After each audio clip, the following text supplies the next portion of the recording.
Hello everyone. आज का हमारा चैप्टर है chapter 2, era of one party dominance. सबसे पहला टॉपिक जो हमारे पास आता है वो है challenge of building democracy. Challenge of building democracy से पहले हमें व्हाट इज़ डेमोक्रेसी समझना होगा। हमने पिछले चैप्टर में भी डिस्कस किया था कि what is a democracy. So democracy is basically rule by the people. अगर आसान भाषा में समझें तो डेमोक्रेसी का ये मतलब होता है कि लोगों में, आम लोगों के हाथ में पावर होना। अब ये पावर आम लोग खुद इंजॉय करें या ये आम पावर किसी एक नेता के हाथ में दे।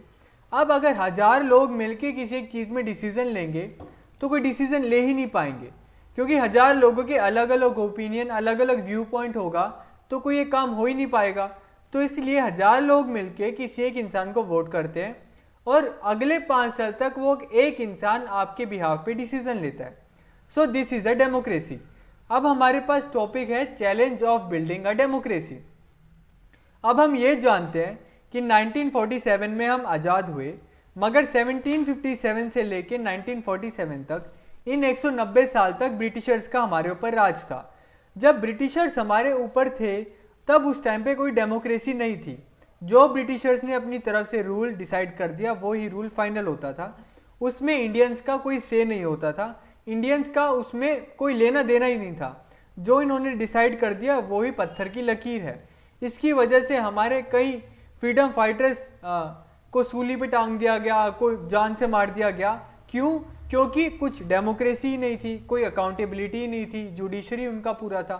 उनको पता है अगर हम कुछ गलत भी करेंगे तो हमारे जुडिशियल सिस्टम, हमारे जजेस हमें बचा लेंगे। एट दी एंड वही डेमोक्रेसी नहीं है, कोई अकाउंटेबिलिटी नहीं है।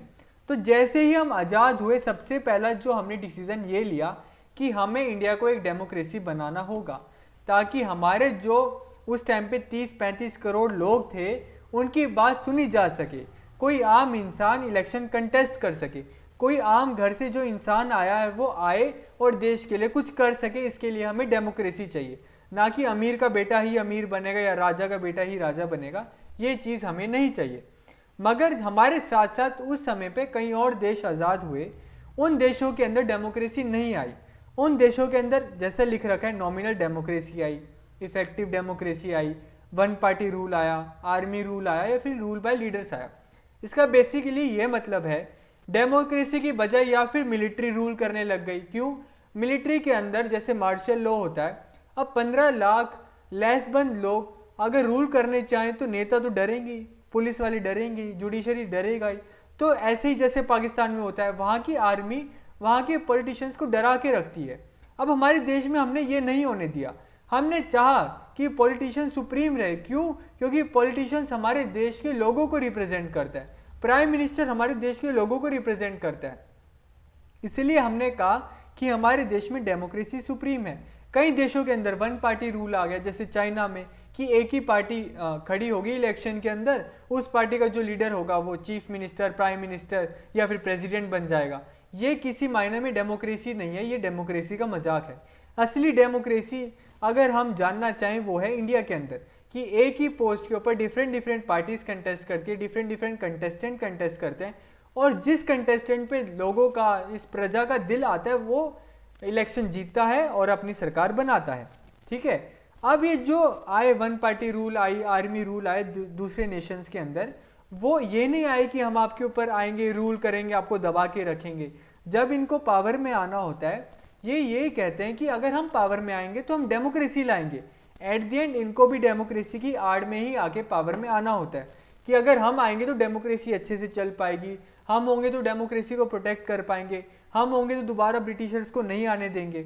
मगर विद टाइम जैसे ये पावर में आते हैं ये सब डेमोक्रेसी को भूल जाते हैं और सारी पावर अपने हाथ में वेस्ट कर लेते हैं कि आप कौन, हम कौन, अब तो हम प्रेसिडेंट है, अब आप में दम हो तो हमें हटा के दिखा दो। ये प्रॉब्लम सॉल्व करने की जगह और प्रॉब्लम्स क्रिएट कर देते हैं। ये बात क्लियर है? इसलिए हमारे फोर फादर्स ने इस चीज़ पे बहुत प्रायोरिटाइज किया, बहुत एम्फोसिस डाला कि हमें इंडिया को एक डेमोक्रेसी बनाना है। अब पॉलिटिक्स को लेके दो बहुत विजिबल चीज़ है, जैसा लिख रखा है competition and power. Politics is basically, अगर हम पॉलिटिक्स की डेफिनेशन देखें, that is power of decision making, decision लेने की क्षमता, डिसीजन लेने की लेजिटिमेट पावर है। अब ये पावर हमें क्यों चाहिए? क्यों किसी इंसान को प्राइम मिनिस्टर बनना होता है, ताकि ये पावर आए। अभी पावर हमें क्यों चाहिए कि हम इस देश के लोगों के लिए कुछ भला कर सके। इस देश के लोग जिस चीज़ पे मरते हैं, जो चीज़ वो फेस करते हैं, जो उनकी प्रॉब्लम्स है, उन चीज़ को सॉल्व करें। इसलिए हमें पावर चाहिए डिसीजन मेकिंग की, कि अगर दो चीज़ें हैं मेरे पास ऑल्टरनेटिव, तो मेरे को एक चीज़ चूज़ करनी पड़ेगी। और मैं वो चूज़ क्या कंसीडर करके करूँगा कि अगर मैं ये चूज़ करता हूँ तो इससे मेरी जनता का अच्छे से भला होगा। ये दो बहुत विजिबल चीज़ है पॉलिटिक्स को। कंपटीशन होगा तो पॉलिटिक्स और ग्रो करेगी और फ्लरिश करेगी और डेमोक्रेसी फ्लरिश करेगी। अगर एक ही कैंडिडेट खड़ा होकर एक ही कैंडिडेट जीत रहा है, वो डेमोक्रेसी नहीं है। अगर 2 कैंडिडेट, 3 कैंडिडेट, 4 कैंडिडेट खड़े हो रहे हैं, फिर लोग उनको वोट करें, उनके पास चॉइस आ रही है, तो वो बेस्ट कैंडिडेट उस टाइम जीतता है। इसके बाद जो नेक्स्ट टॉपिक हमारे पास आता है वो होता है कॉन्स्टिट्यूशन। कॉन्स्टिट्यूशन यानी संविधान। भारत का संविधान 26 नवंबर 1949 को बनके रेडी हो गया था। 2 साल 11 महीने 18 दिन के कड़ी मेहनत के बाद हमारे देश का संविधान लिखा गया, मगर 1949 में इसको इनेक्ट नहीं करा गया। 1949 में इसको लागू नहीं किया गया। इसको लागू किया गया 26 जनवरी 1950 को, जिस दिन हम अपने देश का रिपब्लिक डे मनाते हैं। अभी 2 महीने वेट क्यों किया गया? इस 2 महीने वेट करने के लिए इस 26 जनवरी की जो तारीख है, 26 जनवरी 1930 में हमारी जो कांग्रेस पार्टी थी, उन्होंने ब्रिटिशर्स के आगे हमारे इंडिया का इंडिपेंडेंट स्टेटस मांगी थी पहली बार, कि हमें आपसे आज़ाद होना है। तो वो 26 जनवरी की तारीख हमारे लिए बहुत सिग्निफिकेंस होल्ड करती है। तो वही सिग्निफिकेंस उस डेट से जुड़ी हुई थी, इसलिए हमने 2 महीने डिले करा कि हम 26 जनवरी को ही इनेक्ट करेंगे। 26 जनवरी 1930 से लेकर 26 जनवरी 1950 तक। कॉन्स्टिट्यूशन 24 जनवरी 1950 को साइन हो गया। तब तक 1947, 15 अगस्त 1947 से 26 जनवरी 1950, इस 2.5 साल के पीरियड में इंटीरियम गवर्नमेंट थी, यानी टेम्परेरी गवर्नमेंट थी, जिसको हमारे prime minister Pandit Jawaharlal Nehru lead कर रहे थे। इसके बाद हम बात करते हैं इलेक्शन कमीशन की। अभी टेम्परेरी गवर्नमेंट है, अब हमें परमानेंट गवर्नमेंट चाहिए। परमानेंट गवर्नमेंट चाहिए तो उसके लिए इलेक्शन कराना होगा। इलेक्शन कराने तो हमें इलेक्शन कमीशन चाहिए। इलेक्शन कमीशन की स्थापना हुई जनवरी 1950 में। जब हमारा कॉन्स्टिट्यूशन बना, उसी साल हमने इलेक्शन कमीशन की स्थापना कर दी, ताकि अब हमारे देश में इलेक्शन होने चाहिए। कायदे से तो हमारे देश में इलेक्शन 1950 या 1951 में होने चाहिए थे, मगर कुछ दिक्कतों का सामना किया, जिसकी वजह से इलेक्शन हमारे 2 साल डिले हो गए। ये दिक्कत ये थी कि मान लो इलेक्टोरल रोल्स जो बन रहे हैं, इसमें दे रखा है 40 लाख वीमेन का, उसमें नेम ही नहीं था। उनका नेम ये था कि ये XYZ की वाइफ है, या XYZ की बेटी है, XYZ की बहन है, बल्कि उसका खुद का नाम दे ही नहीं रखा। ये चीज़ इलेक्शन कमीशन ने एक्सेप्ट नहीं करी।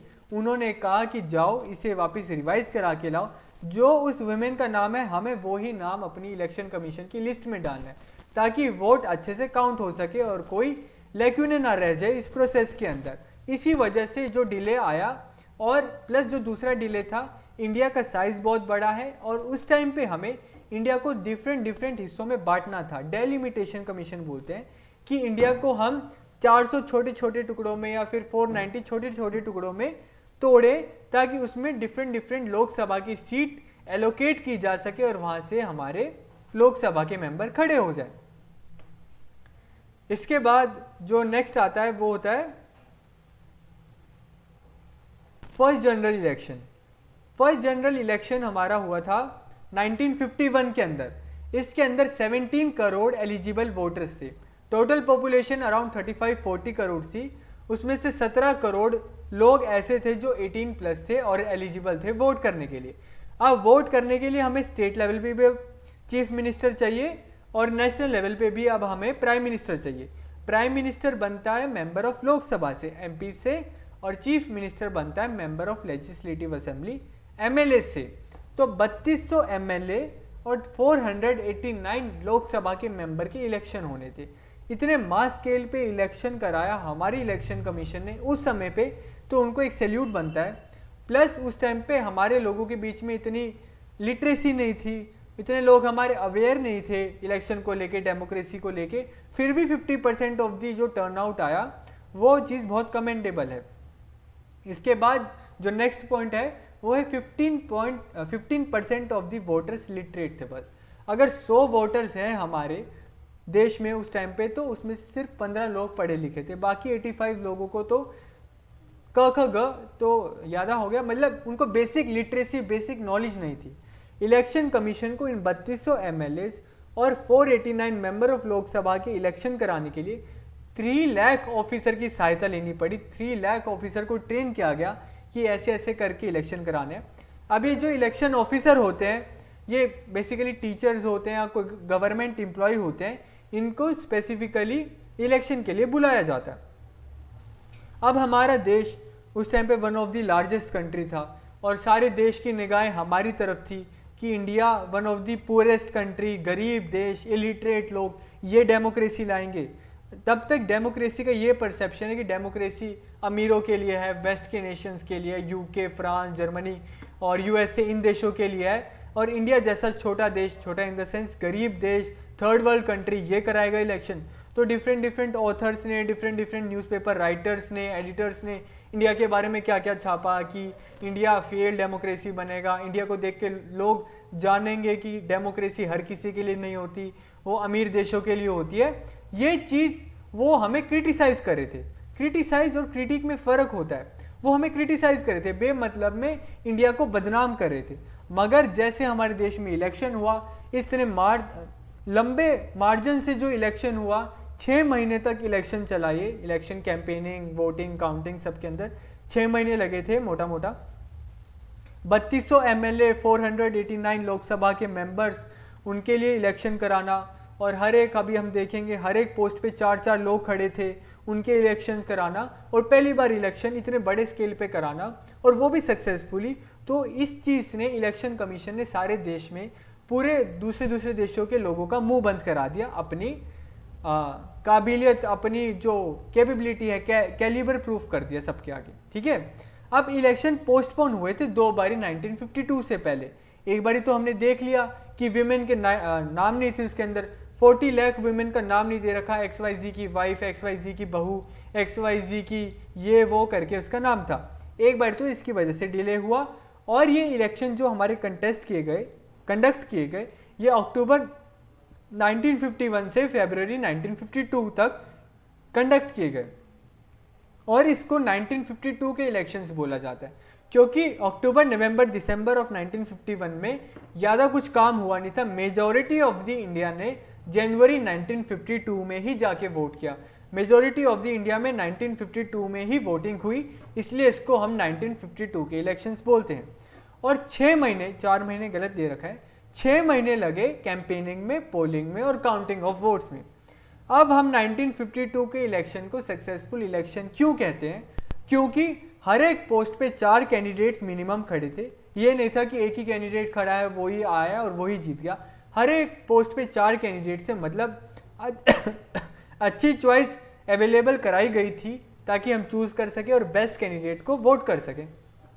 और 17 करोड़ जो एलिजिबल वोटर्स थे, उनमें से more than 50% of the voters आए और उन्होंने वोट किया और मोस्ट सूटेबल कैंडिडेट को इलेक्ट किया। अब इलेक्ट 4, अगर हम एग्जांपल लें, अगर 4 कैंडिडेट्स भी खड़े हैं, एक जीता और 3 कैंडिडेट्स हारे, तो नेक्स्ट पॉइंट यही है, जो 3 कैंडिडेट्स हमारे हारे, उन्होंने भी फोर्स को विनर कंसीडर करा। उन्होंने एलिगेशंस नहीं लगाए इलेक्शन कमीशन पे कि आपने ये गलत किया, आपने वो गलत किया। ये शो करता है कि इलेक्शन कमीशन ने अपना काम उस समय पे कितना ईमानदारी से किया, कि हारने वाले के साथ साथ जीतने वाले सब ने उनका डिसीजन फाइनल माना और उसके आगे कोई क्वेश्चन मार्क नहीं डाला। ठीक है, 1952 के general election, 1952 general election became a landmark in the history of democracy world wide. क्यों? क्योंकि उस समय तक डेमोक्रेसी का यही परसेप्शन था, democracy is made for the rich countries, और इंडिया जैसा गरीब नेशन डेमोक्रेसी को नहीं संभाल पाएगा, डेमोक्रेसी उनके लिए नहीं है। मगर इंडिया वालों ने सबका मुंह बंद करा दिया कि डेमोक्रेसी पे हर किसी का अधिकार है, और इंडिया का तो खास तौर पे अधिकार है। अगर हम आज की डेट में देखें तो हमारे आसपास के देशों को देख के आज तक हम कह सकते हैं कि डेमोक्रेसी हमारे देश के अंदर टिकी हुई है, और ये बहुत अच्छी बात है। इसके बाद अगर हम बात करें चेंजिंग मेथड्स ऑफ वोटिंग की, अब जिस मेथड से वोटिंग हुई थी 1947 के इलेक्शंस में, वो विद टाइम चेंज हो गया जिस मेथड से आज हम वोट करते हैं। मान लो अगर हम किसी मेथड से 1947 में वोट करते थे, आज ऑल टुगेदर डिफरेंट मेथड से वोट करते हैं। पहला जो मेथड यूज़ होता था वो होता था बैलेट बॉक्सेस का। 3 बारी चेंज हुआ। पहला मेथड था बैलेट बॉक्सेस का। अब डिफरेंट डब्बे ला के रखे थे। अगर मान लो 10 कैंडिडेट कंटेस्ट कर रहे हैं, 4 कैंडिडेट जैसे एग्जांपल लिया, तो 4 डब्बे होंगे। पहले कैंडिडेट का नाम X, दूसरे का Y, तीसरे का Z और चौथे का A।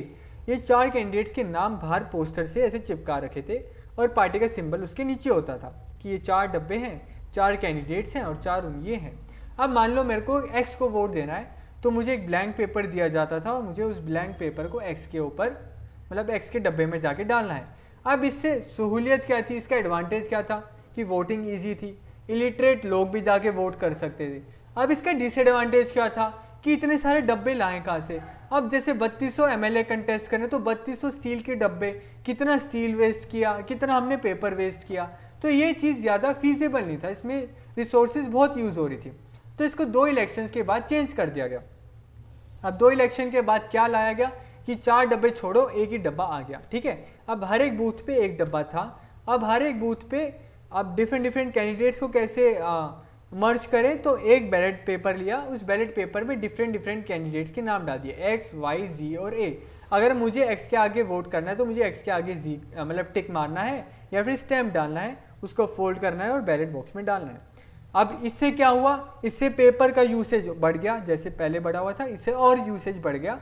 एक चीज़ हुई कि हमने स्टील के डब्बे यूज़ करना कम कर दिया, मगर वही पेपर आपने देखा होगा कि ट्रीज़ की शॉर्टेज है, वुड की शॉर्टेज है। तो ये मेथड भी सिर्फ 40 ईयर्स तक कंटिन्यू हुआ, 1990s के एंड तक।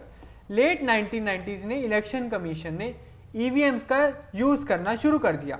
अब मेरा क्वेश्चन आपसे ये है सॉरी कि EVM का यूज़ सबसे पहले कौन सी स्टेट के इलेक्शन में किया गया था। अगर हम नेशन एज अ होल की बात करें तो 2004 में नेशनल इलेक्शन में EVM का यूज़ किया गया, मगर कौन सी स्टेट में सबसे पहले यूज़ किया गया, ये मेरा आपसे क्वेश्चन है। इसका आंसर कमेंट में कर देना। अब हम पॉलिटिशियंस जिनका साइड में बॉक्स होता है उनके बारे में जाने। तो education minister, first free India के फर्स्ट एजुकेशन मिनिस्टर थे कौन, मौलाना अबुल कलाम आज़ाद। इन पे क्वेश्चन आ सकता है कि फ्री इंडिया के फर्स्ट एजुकेशन मिनिस्टर कौन थे, वो थे मौलाना अबुल कलाम आज़ाद। नेक्स्ट टॉपिक जो हमारे पास है वो है Congress dominance in first 3 general election. अब हम जानते हैं कि कांग्रेस 1947 में आई, इंटीरियम गवर्नमेंट अगर 52 से कंसीडर करें, 1952 में आई और 1977 तक तो अनअपोज जीतती रही। ये पहले 3 इलेक्शन अनअपोज जीते कैसे, क्या रीज़न रहा कि इलेक्शन में जब कांग्रेस खड़ी होती थी तो सामने वाली पार्टी उनके 1/10 ऑफ दी सीट भी नहीं ला सकती। अगर कांग्रेस 10 सीटें जीत रही है तो सामने वाली पार्टी 1 सीट भी नहीं जीत पा रही। ऐसी क्या वजह रही, तो वो वजह अब हम यहाँ जानते हैं। सबसे पहला, उस समय हमारा देश आज़ाद हुआ था। हमारे देश के जो लोग थे वो ब्रिटिशर से तंग थे। ठीक है, हमारे देश के लोगों के बिहाफ पे जो हमें रिप्रेजेंट कर रहे थे, हमारे जो लीडर्स थे, हमारे जो पॉलिटिशियंस थे, कौन, नेहरू जी, पटेल जी, ये सब, इन्होंने जाके कौन सी पार्टी ज्वाइन करी, इन्होंने पार्टी ज्वाइन करी कांग्रेस। तो लोगों के नज़रिए में ये परसेप्शन बन गया कि कांग्रेस यानी नेशनल मूवमेंट के लीडर, नेशनल मूवमेंट के लीडर यानी कि कांग्रेस। तो उनके दिमाग में उन्होंने नेशनल मूवमेंट का इनहेरिटेंस, नेशनल मूवमेंट की जो लेगेसी थी वो कंटेन कर ली अपने हाथों में। ठीक है, ये उनको बेनिफिट हुआ। दूसरा हुआ वाइड स्प्रेड प्रेजेंस। कांग्रेस हमारे देश की one of the oldest political parties है। कांग्रेस बनी थी 1885 में बाय A.O. ह्यूम। ठीक है, और बाकी पॉलिटिकल पार्टीज कब बनी थी, 1925, 1934, 1948, 1951। जब तक कांग्रेस ने पूरे इंडिया में अपना कब्जा बना लिया था, पूरे इंडिया में उनके हाथ फैल चुके थे, उनकी मशीनरी वेल टू डू हो गई थी, तब जाके दूसरी पार्टीज तो बन रही थी। तो उनको एक एडवांटेज मिला, फर्स्ट ऑफ द ब्लॉक का एडवांटेज, कि वो बहुत पुराने हैं, वो बहुत वाइड स्प्रेड है, लोगों के दिमाग में उनका नाम गड़ गया है। तीसरा, कांग्रेस में जो लीडर्स थे वो बहुत फेमस थे, जैसे मैंने ऑलरेडी मेंशन किया। नेशनल मूवमेंट में ये लीडर्स सबसे आगे थे, जैसे कि JL नेहरू। ये करिज्मेटिक लीडर्स थे जिनका ऑरा उस टाइम पे, जो आज हम टर्म यूज़ करते हैं ऑरा, बहुत हाई था। फोर्थ पॉइंट जो था, कांग्रेस उस टाइम पे मासेस से कोऑर्डिनेट कर पाती थी, कांग्रेस उस टाइम पे मासेस से जुड़ पाती थी। लोग कांग्रेस के लीडर्स के प्रति सहानुभूति रखते थे, उनको अपना फैमिली मेंबर मानते थे।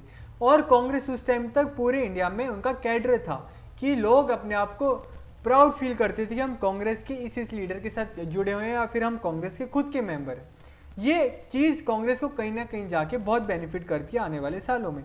और इसका जो कॉन्सिक्वेंस हो वो हमें पता ही है कि 489 लोकसभा की सीट थी, जिसमें से 364 सीट्स तो अकेले ही कांग्रेस जीत गई। और जो सेकंड पार्टी थी वो थी followed by communist party with 16 seats, और जो थर्ड पार्टी थी वो थी सोशलिस्ट पार्टी। अब 364 और 16 सीट्स में कितना मार्जिन है कि फर्स्ट 364 और सेकंड 16। अब हमें पता है कि नेशनल लेवल पे इलेक्शन हुआ एमपीज़ का, अब एमएलएज़ का भी इलेक्शन होगा। एमएलएज़ का इलेक्शन होता है स्टेट इलेक्शन। स्टेट इलेक्शंस के अंदर भी सेम ही रिजल्ट था जो कि नेशनल लेवल पे था। नेशनल लेवल पे कांग्रेस बनी और स्टेट लेवल पे भी कांग्रेस बनी। कांग्रेस ने ऑलमोस्ट सारी स्टेट्स के ऊपर विक्ट्री हासिल कर दी, बजाय मतलब कुछ स्टेट्स को छोड़ के, जैसे कि त्रवणकोर, कोचिन, केरला, मतलब केरला के पार्ट से, मद्रास, उड़ीसा। अभी हम जानेंगे कि इन स्टेट्स के अंदर कम्युनिस्ट पार्टी और सोशलिस्ट पार्टी का होल्ड बहुत था। क्यों? क्योंकि रिलेटिवली थोड़े गरीब स्टेट्स हैं, तो यहाँ पे ये कम्युनिस्ट और सोशलिस्ट पार्टी लोगों से ज़्यादा कनेक्ट कर पाई as compared to Congress. Congress ने भी विद टाइम इन स्टेट्स के अंदर अपनी गवर्नमेंट फॉर्म कर ली। अब वो चीज़ डिबेट का टॉपिक है कि ये उन्होंने जो गवर्नमेंट फॉर्म करी वो प्रेसिडेंशियल रूल ला के वहाँ की गवर्नमेंट को डिस्पोज करके, वो कितना लेजिटिमेट है कितना लेजिटिमेट नहीं है। इसके बाद जो अगला टॉपिक है वो है हमारे पास 1957 इलेक्शंस, 1962 इलेक्शंस। 1957 इलेक्शंस में भी कांग्रेस ने उतनी ही सीट्स ली जितनी 1952 इलेक्शंस में ली, बल्कि आई थिंक उससे ज़्यादा सीट्स ली, उनकी डोमिनेंस और बढ़ गई। और ये बात है कि लास्ट इलेक्शन में कम्युनिस्ट पार्टी ने 16 सीट्स ली। इस इलेक्शन में अगर कांग्रेस ने 10 सीट्स ली तो अपोजिशन सिर्फ 1 सीट ले पाई। अगर कांग्रेस 100 सीट्स जीत रही है तो अपोजिशन सिर्फ 10 सीट जीत पा रही। इतना मार्जिन था कांग्रेस और अपोजिशन के नाम पे। तो अब दिमाग में एक क्वेश्चन आता है कि क्या अपोजिशन सिर्फ नाम की अपोजिशन थी, वो तो कुछ टक्कर ही नहीं दे रही कांग्रेस को। अभी है लास्ट में हम चैप्टर के समझेंगे कि ये जो मिनिमल टोकन रिप्रेजेंटेशन भी था ना अपोजिशन का, ये 1/10, ये भी कितना फ़ायदेमंद था हमारे देश में जो डेमोक्रेसी है उसको स्टेबलाइज करने के लिए, ठीक है। और कांग्रेस को टक्कर मिली कम्युनिस्ट पार्टी से, कहाँ पे? केरला में। कब? 1957 में। कांग्रेस को 1957 में कम्युनिस्ट पार्टी ने हरा दिया था। और ये पहली बार ऐसा था कि कोई कम्युनिस्ट पार्टी डेमोक्रेटिक वे से आई और आके जीत गई। कम्युनिस्ट पार्टी को अगर हम समझे, अगर मैं थोड़ा ऑफ टॉपिक समझाऊं, कम्युनिज्म बेसिकली एंटी गवर्नमेंट है। वो चाहता नहीं है कि डेमोक्रेसी के अंदर, वो मानते हैं रेवोल्यूशन के अंदर। वो चाहते हैं कि जो गरीब तबके के लोग हैं, जो वर्कर्स हैं, लेबरर्स हैं, एग्रीकल्चर वर्कर्स हैं, वो किसी दिन आए, एक साथ राइज करें और अमीर लोगों को घेर दें, और उसके बाद एक प्रोलिटेरिएट होता है यानी गरीब लोगों की एक सोसाइटी बने, एक ऐसी सोसाइटी जिसमें सब बराबर हो। ये चीज़ और डेमोक्रेसी बहुत कॉन्ट्राडिक्टरी है। इसलिए बहुत ही हैरानी की बात है कि पहली बार पूरी दुनिया में कोई कम्युनिस्ट पार्टी आई और आके डेमोक्रेटिक वे से इलेक्शन जीत गई। अब हमारे देश में इलेक्शंस होते किस प्रिंसिपल पे? हमारे देश में इलेक्शन होते हैं फर्स्ट पास दी पोस्ट सिस्टम के ऊपर। फर्स्ट पास दी पोस्ट सिस्टम को अगर मैं आपको पहले ब्रीफली एक्सप्लेन करूँ इन पॉइंटर्स पे जाने की बजाय, तो एक एग्जांपल से समझते हैं। अगर मान लो 3 कैंडिडेट हैं और हमारे पास 100 वोटर्स हैं, तो जीतने वाले कैंडिडेट्स को 51 वोट्स नहीं चाहिए। जीतने वाले कैंडिडेट को majority of the total votes नहीं चाहिए, 50-51 नहीं चाहिए, उसको बाकी 2 कैंडिडेट से वोट ज़्यादा चाहिए। अगर मान लो एक 10 ले रहा है, एक 20 ले रहा है, अगर तीसरे ने 21 वोट्स भी लिए ना तो भी वो जीत जाएगा, उसको 22 तक नहीं चाहिए। तो ये है फर्स्ट पास दी पोस्ट सिस्टम, यानी आपको ओवरऑल वोट का लेना देना नहीं है, आपको बस अपने अपोजिशन वाले से 1 वोट ज़्यादा लेना है ताकि आप विनर डिक्लेयर कर दिया जाओ। ये हमारे देश के अंदर सिस्टम फॉलो किया जाता है। अब इस सिस्टम का एग्जाम्पल देता हूँ कि अगर 100 वोटर्स थे ना हमारे देश में, तो सिर्फ 45% वोटर्स ने ही कांग्रेस को वोट दिया, तो टेक्निकली 55% ने नहीं दिया। अगर ये सारी ओपोजिशन पार्टी हाइपोथेटिकली आपस में मिल जाती तो एक गवर्नमेंट फॉर्म कर ली नहीं चाहिए थी, मगर ऐसा नहीं हुआ। क्यों नहीं हुआ? क्योंकि वही फर्स्ट पास दी पोस्ट सिस्टम। कांग्रेस अगर 45% ऑफ दी वोट ले रही है मगर वो अपोजिशन वाले को एक एक वोट से भी हरा रही है ना, तो भी उसको विनर डिसाइड कर दिया गया है। जो second party terms of votes में, पहली कम्युनिस्ट पार्टी थी सीट्स के टर्म में, सेकंड थी वोट्स के टर्म पे सोशलिस्ट पार्टी सेकंड थी। इन्होंने 10% ऑफ दी वोट्स पाए, मगर सिर्फ 3% ऑफ दी सीट्स ले पाए। वही मैं कह रहा हूँ, वोट्स पाना ज़रूरी नहीं है, आपको अपने अपोजिशन वाले के कंपैरिजन में वोट्स पाना ज़्यादा ज़रूरी है। इसका रीज़न ये है कि under FPTP candidates need only more votes than opponents, not majority. वही मैं चीज़ आपको एक्सप्लेन कर रहा हूँ। और combined opposition votes were more than Congress, जैसे मैंने समझा इन मैनी प्लेसेस, मगर उनके वोट डिवाइड हो गए, जिसकी वजह से कांग्रेस को एक एज मिल गया और वो जीतते गए। सेकेंड लीडर जिसके बारे में हमें साइड के बॉक्सेस में एक्सप्लेन किया गया है वो है राजकुमारी अमृत कौर। वो फर्स्ट मिनिस्टर ऑफ हेल्थ थी इंडिपेंडेंट इंडिया की कैबिनेट के अंदर। उस टाइम पे एक फीमेल का पॉलिटिशियन होना और कैबिनेट मिनिस्टर होना बहुत एक सैल्यूट वाली बात है, बहुत रिस्पेक्ट वाली बात है। अब हमने जैसे डिस्कस किया कि कांग्रेस ने डिफीट फेस करी कहाँ पे, केरला के अंदर। कब? 1957 के अंदर। 1957 के अंदर केरला में CPI ने गवर्नमेंट फॉर्म करी। CPI यानी कम्युनिस्ट पार्टी ऑफ इंडिया। अब केरला के इलेक्शंस जो थे उनमें 126 सीट्स थी, मतलब जीतने वाली पार्टी को 64 सीट चाहिए। CPI ने 60 सीट जीती और 5 इंडिपेंडेंट कैंडिडेट का उनको सपोर्ट मिल गया। 64 सीट्स चाहिए थे, उनके पास हो गई 65 सीट्स, मतलब टेक्निकली उन्होंने थ्रेशोल्ड पार कर लिया, उन्हें मेजॉरिटी मिल गई। अब जो वहाँ के गवर्नमेंट थे उन्हें CPI के लीडर को बुलाया अपने ऑफिस में और उनको कहा कि आप गवर्नमेंट फॉर्म कर सकते हो। CPI लीडर थे EMS नंबूदिरिपद, इनका नाम याद रखना क्या थे, EMS नंबूदिरिपद। ये फर्स्ट टाइम था पूरे वर्ल्ड के इतिहास में कि कोई कम्युनिस्ट पार्टी डेमोक्रेटिक इलेक्शन के बेस से पावर में आई है rather than revolution. Communist party बात किस चीज़ की करती है? रेवोल्यूशन की। उन्होंने ये ट्राई किया था कि इंडिया के अंदर रेवोल्यूशन लाए, मगर हमारे इंडियन आर्म फोर्सेस ने उनके रेवोल्यूशन को दबा दिया कि हमारे देश के अंदर आप आर्म्ड रेबेलियन नहीं कर सकते, इसलिए उनको डेमोक्रेटिक वे में आना पड़ा और वो डेमोक्रेटिक वे में आकर भी जीत गए। अब कांग्रेस को ये चीज़ हजम नहीं हुई या फिर कांग्रेस को ये चीज़ अच्छी नहीं लगी कि पूरे सेंटर में भी हमारी गवर्नमेंट है, डिफरेंट स्टेट्स में भी हमारी गवर्नमेंट है, तो केरला में हमारी गवर्नमेंट कैसी नहीं है। तो उन्होंने आर्टिकल 356 का यूज़ किया। अब मेरा आपसे ये क्वेश्चन है कि किस बेसिस पे आर्टिकल 356 यूज़ किया गया केरला में। Article 356 is basically president rule. अगर प्रेसिडेंट को मतलब प्रेसिडेंट को लगे कि जो गवर्नमेंट है वो अपनी ड्यूटी अच्छे से नहीं निभा पा रही कुछ रीज़न के वजह से, तो प्रेसिडेंट वहाँ पे अपना रूल लगा देते हैं और वहाँ की गवर्नमेंट को डिस्पोज कर देते हैं।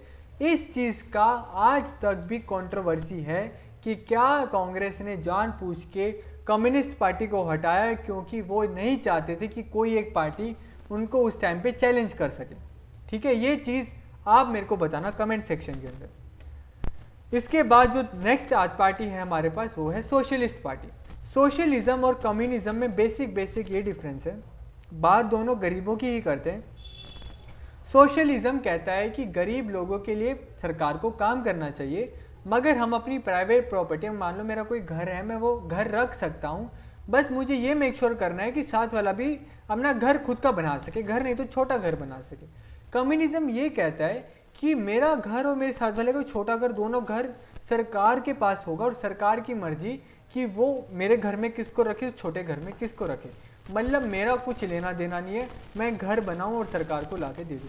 ये बेसिकली कम्युनिस्ट और सोशलिस्ट पार्टी में डिफरेंस है। यानी कम्युनिस्ट थोड़े ज़्यादा एक्सट्रीम है, वो ज़्यादा ही प्राइवेट प्रॉपर्टी के अगेंस्ट है, ज़्यादा ही प्राइवेटाइजेशन इंडिविजुअल चीज़ के अगेंस्ट है, वो कम्युनिटी एज अ होल को मानते हैं। वो कम्युनिटी से कम्युनिज्म बना है, ठीक है, और सोसाइटी से सोशलिज्म बना है। अब सोशलिस्ट पार्टी फॉर्म हुई थी 1954 के अंदर। इसको फॉर्म किया था कुछ रेडिकल और इगैलिटेरियन पॉलिटिक्स ने। सोशलिस्ट पार्टी का मेन जो रीज़न है इंडिया में उभरने का वो है बोल्शेविक रेवोल्यूशन। ये रेवोल्यूशन हुआ था रशिया के अंदर।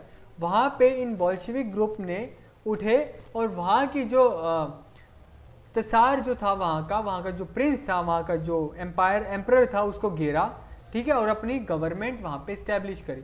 सोशलिज्म ये कहता है कि गरीब अमीर सब बराबर है, सब में रिसोर्सेज इक्वली बंटनी चाहिए। वही इगैलिटेरियन मतलब यही होता है कि इक्वल डिस्ट्रीब्यूशन ऑफ रिसोर्सेज। अब 1948 तक कांग्रेस का ये रूल था कि आप कांग्रेस के भी मेंबर हो और सोशलिस्ट पार्टी के भी मेंबर हो, हमें कोई दिक्कत नहीं है। 1948 में आके उन्होंने रूल चेंज कर दिया कि अगर आप कांग्रेस के मेंबर हो तो आप सोशलिस्ट पार्टी के मेंबर नहीं रह सकते, डुअल पार्टी मेंबरशिप आप नहीं रख सकते। इसकी वजह से सोशलिस्ट पार्टी को कांग्रेस से अलग होना पड़ा। कब? 1948 के अंदर। ये जो पॉलिटिक्स अपनाते हैं, इनकी जो आइडियोलॉजी है वो है डेमोक्रेटिक सोशलिज्म की। 1955 के अंदर अब सोशलिस्ट पार्टी को मेजर सेटबैक लगा 1955 के अंदर। अब ये कहते क्या हैं कि हम गरीबों के लिए काम करेंगे, हमारे को वोट करो, अमीर गरीब सब बराबर होंगे, अमीर अमीर नहीं होगा, गरीब गरीब नहीं होगा, अमीर उतना ही अमीर रहेगा, गरीब भी अमीर के लेवल का अमीर होगा। ये बात करते हैं। मगर 1955 में कांग्रेस ने कहा कि हमारा जो गोल है वो सोशलिस्ट पैटर्न ऑफ सोसाइटी का है। मतलब कांग्रेस ने सोशलिस्ट पार्टी का जो एजेंडा था वो अपने पास कर लिया। तो सोशलिस्ट पार्टी के पास तो अब एजेंडा नहीं बना। अब सोशलिस्ट पार्टी के जो वोट्स आते थे गरीबों के, वो भी कांग्रेस के पास चले गए। तो यहाँ पे इस पार्टी को थोड़ा सेटबैक लगा कि जिस एजेंडा पे इलेक्शन लड़ते हैं वो एजेंडा अब कांग्रेस के हाथ में है। अब इसमें से सोशलिस्ट पार्टी से कुछ डिफरेंट पार्टीज निकली हैं, जैसे कि किसान मजदूर प्रजा पार्टी, इराक सोशलिस्ट पार्टी, और जो सोशलिस्ट पार्टी के फाउंडिंग मेंबर्स थे जैसे कि राम मनोहर लोहिया, वो इस चीज़ के बाद 1955 के डिसीजन के बाद थोड़े दूर हो गए कांग्रेस पार्टी से। कुछ लीडर्स दूर हो गए और कुछ लीडर्स जैसे कि अशोक मेहता ने कहा कि कोई बात नहीं, हम भी गरीबों के लिए काम करना चाहते हैं, आप भी गरीबों के लिए काम करना चाहते हैं, तो क्यों ना कांग्रेस के साथ थोड़ा मिल के काम कर लिया जाए, कांग्रेस के साथ क्यों ना थोड़ा कोऑपरेट कर लिया जाए। ठीक है।